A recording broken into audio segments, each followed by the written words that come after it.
புதுச்சேரி உப்பளம் தொகுதிக்குட்பட்ட எல்லையம்மன் கோவில் வீதியில் வசித்து வருபவர் வேலு லட்சுமி தம்பதியினர்.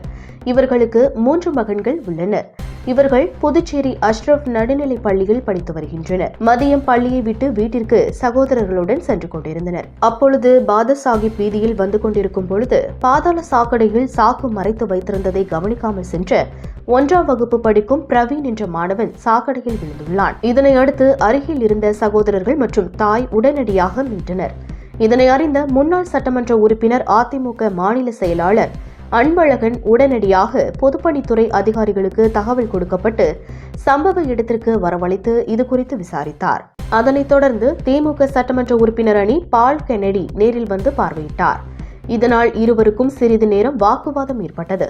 இதனை அடுத்து முன்னாள் சட்டமன்ற உறுப்பினர் அன்பழகன் பொதுப்பணித்துறை அதிகாரிகளுக்கு இந்த பாதாள சாக்கடையை உடனடியாக மூட வேண்டும், இல்லையென்றால் இந்த இடத்தை விட்டு நகரமாட்டேன் என எச்சரித்தார். இதனையடுத்து பாதாள சாக்கடையை மூடினர்.